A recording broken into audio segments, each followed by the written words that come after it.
evening. I'm Maham Tawa with the news-making headlines around the world. The State of Kuwait reaffirms its firm position over the reform process of the UN Security Council to further improve all UN agencies. The US-led coalition launches more airstrikes against the Islamic State targets in Iraq and the Syrian border town of Kobani.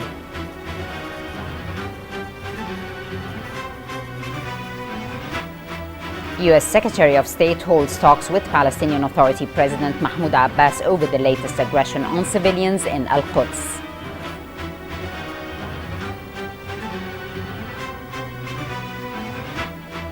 And the U.S. President tells leaders at the ASEAN summit he is committed to strengthening its relationship with the region.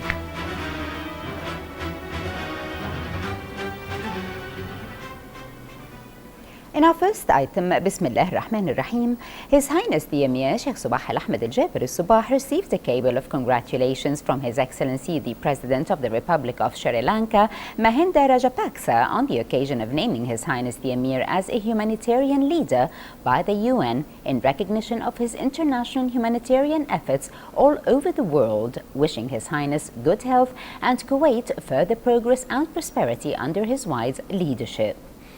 His Highness the Emir sent a reply cable to His Excellency the President of Sri Lanka in which he expressed gratitude over his noble sentiments and wished him good health and his friendly country more development.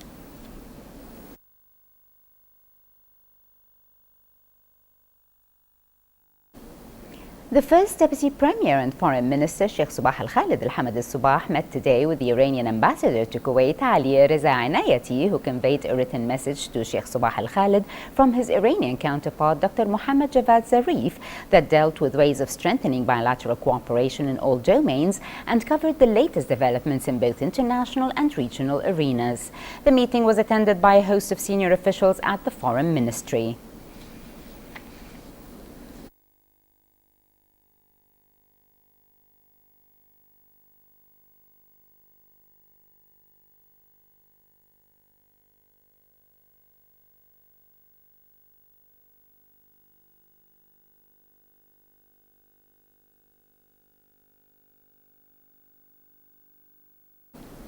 The Deputy Premier and Minister of Interior, Sheikh Mohammed Al-Khalid Al-Sabah, stressed the keenness of the political leadership on providing the necessary support for improving the capabilities and readiness of security authorities. This came in a speech delivered today by Sheikh Mohammed Al-Khalid during the inaugurating the new premises of the Special Security Forces leadership in Al-Slaybiyah area, which is one of the largest projects carried out by the Interior Ministry. Sheikh Mohammed Al-Khalid also affirmed that the higher political leadership represented in His Highness the Emir Sheikh Sabah Al-Ahmed Al-Jaber Al-Sabah and His Highness the Crown Prince Sheikh Nawaf Al-Ahmed Al-Jaber Al-Sabah does not spare any efforts in providing necessary financial and human support for various security authorities.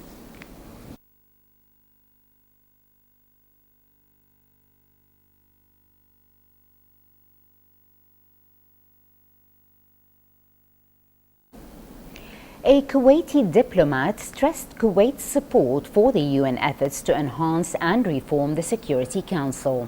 Second Secretary at the Kuwaiti mission to the UN, Hassan Shakir Abdel Hassan, said the state of Kuwait is eager to see some improvements within the United Nations Security Council, the UNSC, affirming the necessity of reaching an agreement regarding expansion and reforming the Council.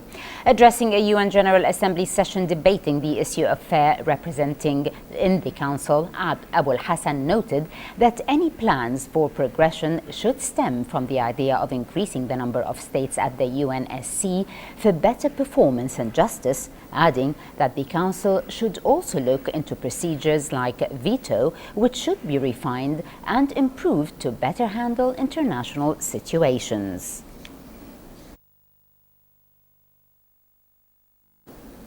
Under the title New Trends for the Central Agency for Information Technology, or the CAIT, the second e-government forum was inaugurated. The event was organized for the second year in a row with the participation of various technology companies and institutions. The forum focused on technological and operational trends that are continuously shaping current and future government data centers. Various workshops were held at the forum on related issues such as cloud transformation, mobility in government, CRM solutions for a dynamic government, transformation to a smart government, and much more. Heba Abdulrahman has the following report. The second e-government forum was recently inaugurated by Sheikh Mohammed Al Abdullah Mubarak Subah, State Minister for Cabinet Affairs and Chairman of the Central Agency for Information Technology (CAIT), representing His Highness Sheikh Jabril Mubarak Al Hamid Subah, the Prime Minister. Latest IT solutions, modern technology, and future trends of government data centers were found at the forum that was held in the period between 9 and 11 November 2014 at the Araya Ballroom. Participating companies and institutions presented various solutions for ministries and government institutions to achieve the desired e-government, including security of data and government systems. The government data centers play an important role to keep up with latest technology trends. His Highness the Emir Sheikh Subah Al Ahmed Al Jaber Al Subah issued an Amiri decree that resulted in establishing CAIT to lead the efforts of developing the e-government program for Kuwait in cooperation with all other government agencies. This forum presented the latest data center technologies, requesting that all government data centers set their plans to acquire and develop their human resource professionals at the same pace at which they upgrade technologies according to their e-government plans. Abdul Latif Lusraya, Director General of CAIT, noted that the development of the IT sector in Kuwait, including government data centers, is a priority for CAIT. This priority is part of CAIT's ongoing plans to endorse new technologies that pave the way for improved e-government programs and services. Improved electronic services help build a more transparent government that in turn helps achieve the ultimate strategic goal represented by e-Kuwait, where all can enjoy quality e-services at all times wherever they are. The United Nations E-Government Development Index reflects the readiness and progress of countries' e-government programs. An important aspect of this readiness is represented by the efficiency of government data centers. From Araya Ballroom, this is Heba Abdulrahman reporting for English News. Loud explosions could be heard in the besieged Syrian town of Ain al-Arab or Kobani today as a US-led coalition launched more airstrikes against the Islamic State targets. Turkish troops kept a close eye on the embattled town from near the border. US-led forces conducted 16 airstrikes in Syria, most of them around the strategic town near the Turkish border, and 7 in the oil-producing northern region of Iraq since Monday. The US said 10 airstrikes conducted by the United States and its allies near Kobani hit 8 small IS units, damaged 3 fighting positions, and destroyed a logistics facility. Meanwhile, reports that Syrian Kurds backed by fighters from northern Iraq gained grounds towards breaking the siege of Kobani, but are drawing heavy fire from IS insurgents and have yet to win back control.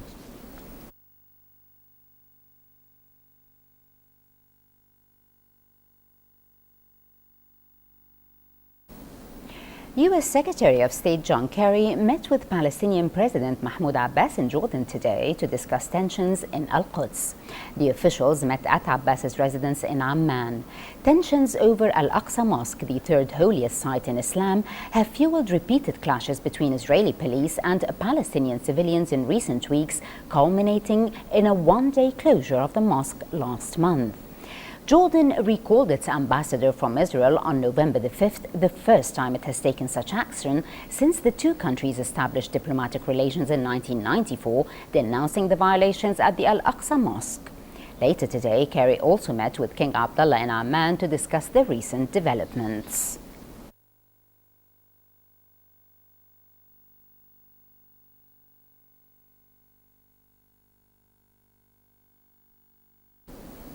The Israeli authorities closed down the access to Al-Aysawiyah town in eastern Jerusalem as a collective punishment for the Palestinian residents of the village in the aftermath of the escalating violence and tension arising from the continued provocations by extremist settlers in the holy city. From Ramallah, Fatma Abdul Karim has the details. Residents of Al-Aysawiyah town in East Jerusalem demonstrated at the village entrances in protest of the closure imposed on their town by the Israeli authorities. They described the closure as an unjustified collective punishment due to the continued clashes taking place in different towns in Jerusalem, arising in the aftermath of the Jewish settlers' provocations in the holy city. Since 2 weeks, we've been suffering from the closure of the western entrance of Al-Aysawiyah, which restricts our movement to and from our town. It results in traffic jams, making it very difficult for us to reach Jerusalem or even Beit Hanina. Demonstrators called on Israeli forces to stop using tear gas, grenades and wastewater on their homes arbitrarily every time clashes are triggered. The demonstrators said that, on top of that, Israeli authorities closed down the access to Al-Aysawiyah as an act of discrimination, targeting Palestinians specifically. It's an attempt to impose a new reality on the Palestinian and the Holy Aqsa Mosque in Jerusalem. They are controlling the movement of Palestinians, banning the village from managing their own affairs. This is a political decision to control the city completely. Clashes in Al-Aysawiyah intensified last September after the murder of Mohammed Abu Khdir, who was burned alive by settlers. In a final move, the nearly 20,000 residents of Al-Aysawiyah appealed to the higher court in Israel to open the town. The Israeli authorities continue to violate the right of access and movement for over 20,000 Palestinians, while it continues to cover for the provocative actions taken by settlers across the holy city, without attempting to resolve the root causes of this tension. Fatma Abdul Karim, Kuwait TV, Ramallah, Palestine. World and regional leaders met in Myanmar's capital today to discuss a range of issues, including security threats, the spread of the Ebola virus, and the volatile situation in the South China Sea. U.S. President Barack Obama, Chinese Premier Li Keqiang, and Russian Prime Minister Dmitry Medvedev are among the delegates at the Association of Southeast Asian Nations, or the ASEAN Summit in Vaipaitao. At the summit, Obama said he is confident about the political change process in Myanmar, but added that the work is not yet done, though the United States is committed to strengthening its relationship with the region. I intend to continue to invest in these efforts not only during our summits, but more importantly, on a day-to-day basis. During the past 6 years, we've made great strides in elevating and expanding this partnership, but I think we all agree we can still do more. And that's why the United States is committed to strengthening ASEAN, both as an institution and as a community of nations bound by our shared interests and values. Not just of individual nations, but Russia today said the Parliamentary Assembly of the Council of Europe, or PACE, was not doing enough to stop the violence in Ukraine. It called for decisive common action in order to help de-escalation of the violence in order to overcome the humanitarian catastrophe in Ukraine. Earlier, the United States accused Russia of undermining a ceasefire in Ukraine after reports of Russian troops and military hardware entering the country. The U.S. envoy to the UN, Samantha Power, also accused Russia of pursuing war in Ukraine while talking peace. Russia's deputy ambassador to the UN, however, dismissed these allegations.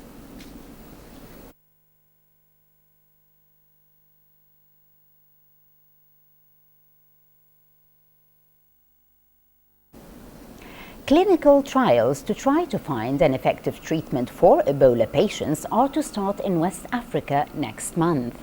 The medical charity Médecins Sans Frontières, which has been helping lead the fight against the virus, declared today that 3 of its treatment centers will host 3 separate research projects.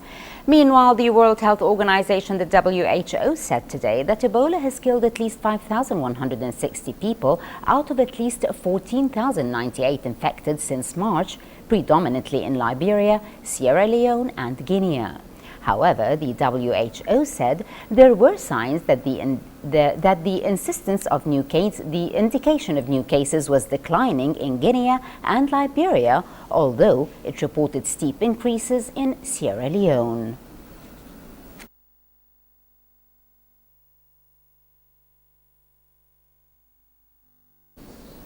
The Embassy of the Kingdom of Cambodia in Kuwait organized a celebration of its kingdom's 61st anniversary of independence at Crown Plaza Hotel.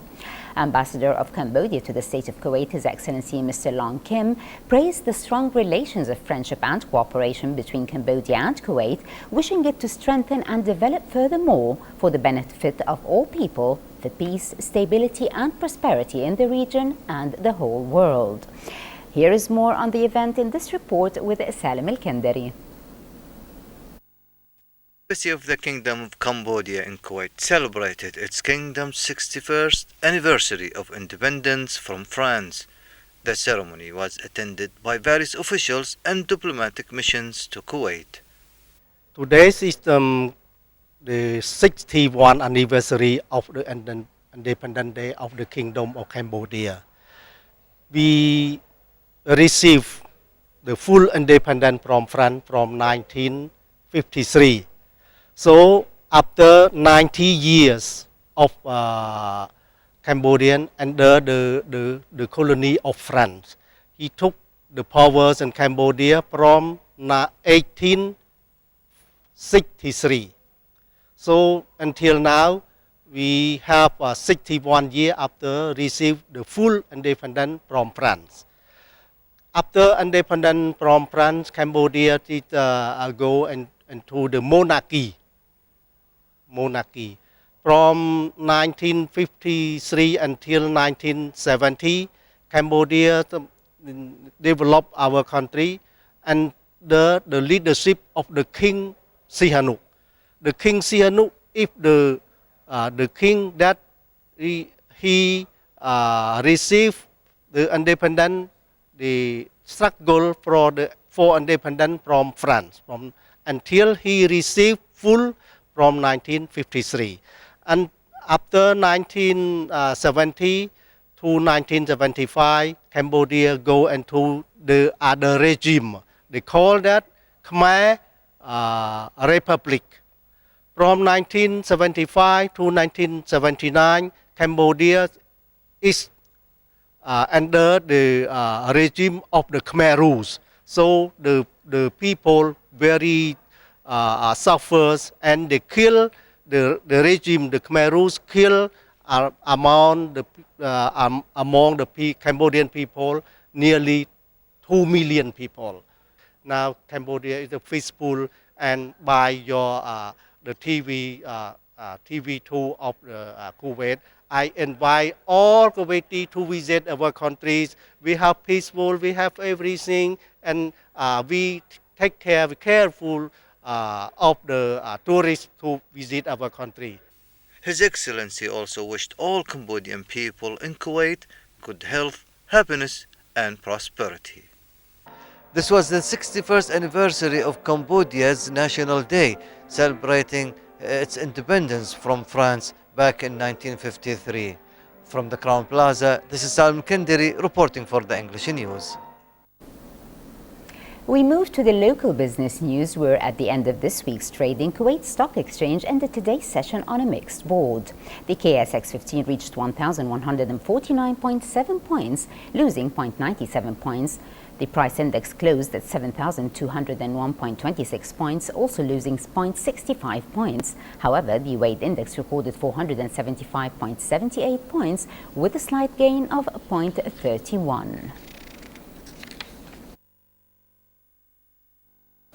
And in our final item tonight, Cosmo Group recently hosted the grand opening of the Middle East's first ever official graffiti park.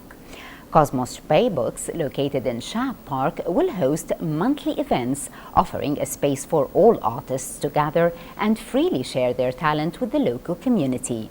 Reporter Badriya Saleh brings us this report.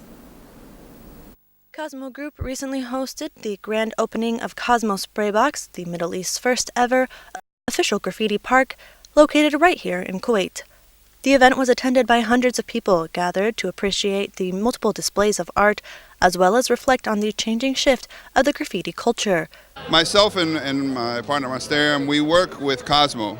We're the marketing and the design team for them. And we really wanted to do something for the, I guess you would call it the underground of Kuwait, graffiti artists, b-boys, and even parkour athletes. So we got together, all three of us, and we designed Cosmo Spray Box, and we invited about 30 artists, and we've all been working on this for about a week. We saw so much talent in Kuwait that we want to expose it. And instead of having kids walking around in the malls all the time, destroying things, causing trouble and all that stuff, what we want to do is grab that energy and actually have them create something amazing out of it. We see a lot of talent in Kuwait, and it's beyond amazing. And right now, what Tim and I are actually doing is exposing it as much as possible, just to show all Kuwait like what we can actually do. Since its explosion onto city walls and subway cars in the 1970s, the increasing popularity of graffiti as an art form is winning commercial success for its artists and a regular presence in pop culture, as well as the contemporary art world. Once immediately whitewashed by authorities, today auctioneers and collectors dish out thousands of dollars for graffiti-style pieces. Street art, when people spray paint it on buildings, they try to portray a political message. But what we're trying to do is beautify Kuwait as much as possible. So what happened after getting in trouble the first couple of times, I realized the best way to do it is to ask permission. So it's becoming legal now. So that's the best thing about it. So by asking permission and getting that permission from people to actually do it and starting to go commercial with it and working on walls, it's starting to motivate the younger generation to actually start implementing their designs on walls in a good way without offending anybody. Like before, they would think it's like vandalism and you're ruining public property and all that, but now slowly like people are trying to make it more official and to keep it, and since people are starting to appreciate it more, not a lot of people are going and like painting all over them and stuff, like people are starting to more admire them more. Graffiti is considered one of the four elements of hip-hop, along with MCing, DJing, and b-boying. These were the four major forms of creative expression that came from the Bronx in New York and spread to the rest of the world. Cosmo Spray Box intends to hold monthly events such as this one in order to provide a platform and space for this culture to grow right here in Kuwait. At the Shab Park, I'm Badriya Saleh, reporting for the English News. For a chance to see our reports again, please visit our YouTube channel at MOI Kuwait News. Well, with that, we conclude our news bulletin. Thank you for joining us. Have a pleasant time. I'm Maham Tawa. Before we go, we repeat our headlines again. Have a pleasant time and good night. The State of Kuwait reaffirms its firm position over the reform process of the UN Security Council to further improve all UN agencies. The US-led coalition launches more airstrikes against the Islamic State targets in Iraq and the Syrian border town of Kobani.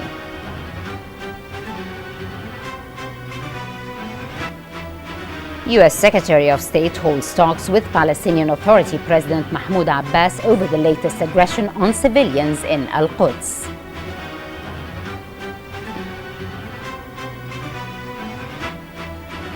And the US President tells leaders at the ASEAN summit he is committed to strengthening its relationship with the region.